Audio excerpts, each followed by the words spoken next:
Hello everyone, my name is Shanil and I'm here today to give you some tips on how to manage your money. So if you're a young person or a young minister just graduated university or college, or you're just starting out in ministry and you may want to segment or structure your financials, well, I have some tips for you.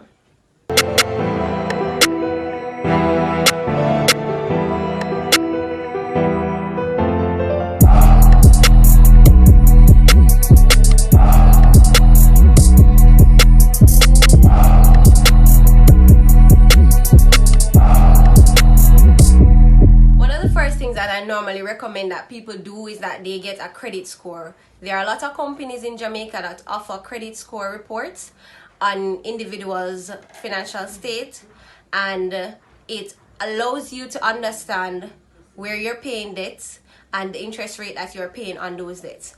So one of the first things I normally recommend is that you get that report, understand where your money is going as it relates to debt, and then you can put your income on the other side and figure out how you're going to tackle these debts. So that's tip number one. After you understand your debt ratio, what you'll want to do now is create a budget every single month.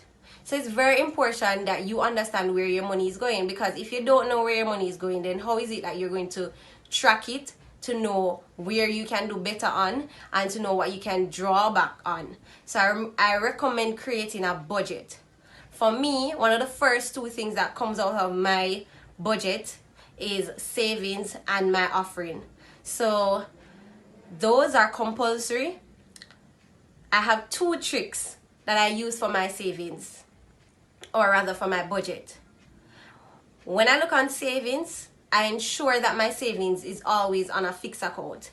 Ensure that you get a fixed account for your savings, because one, it has a higher interest rate, and as the name suggests, it is fixed. So therefore, it's not something that you're going to go in every single day to make a withdrawal or that sort of thing. And once it is fixed and put aside, more than likely you won't be tempted because there isn't a debit card attached to that account. So ensure that my savings are on fixed accounts.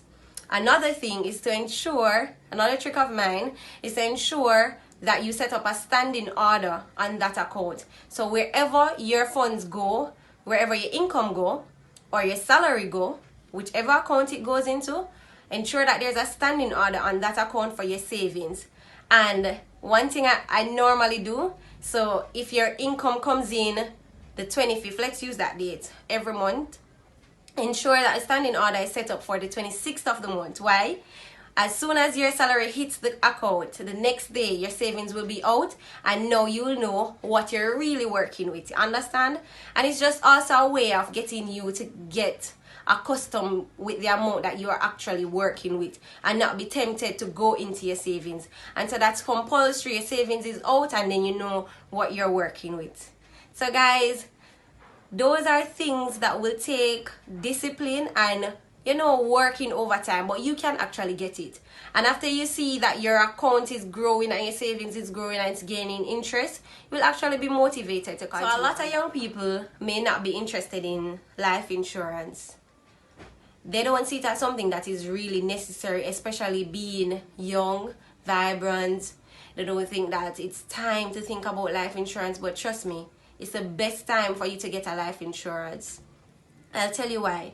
Life insurance is not only for if you die, then your parents can cover your funeral, or people that matter to you can cover everything that they need and get something for themselves. But let's say if you have a goal for a house, you'll have to, especially if you're going through a bank, get a insurance for that house.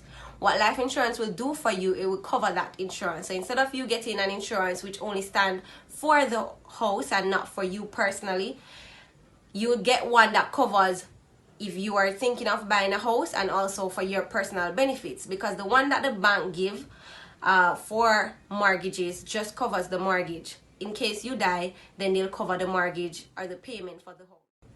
So I know that we're young, living our best lives. Some of us just moved out on our own and we think that everything is perfect at the moment.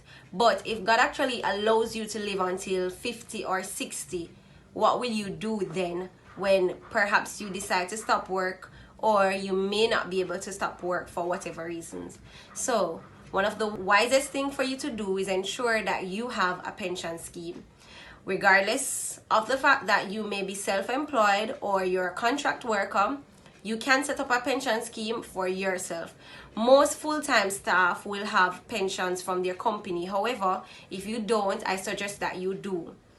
Alright, you want to ensure that when you reach that age, you can have something that will sustain you, and you don't have to feel like, well, you work all these years and then you're at this point and no, you can't live a good upstanding life. So I suggest, as young as you are, and that is even better, start a pension scheme, because you may not have to pay as much as if you're getting to an age of like 40 or round about that age, where you may have to increase the pension to ensure that you have something livable by then.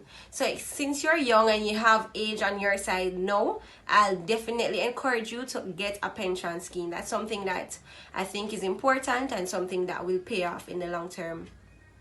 Another thing that I normally suggest to young people is to ensure that they're investing in stocks. So it may be a medium or long-term goal, but if you're investing in stocks, it's something that can pay off for you. Maybe not now, and there are in fact ways that it can pay off for you now, but you can use it as a long-term goal to have something as a passive income for you and your family as you grow and as you expand and as you go into other areas of your lives. All right, so I am passionate about this because this is not something that is necessarily taught in our formal education, and sometimes, you know, you leave home or you're starting life and you're just thrown into the deep, and you never have somebody tell you that, you know, these are some of the little things that you should do or you can do to ensure that when you reach a certain age, you'll actually be okay, and you can look back and say that you didn't waste certain resources and you make good use of them.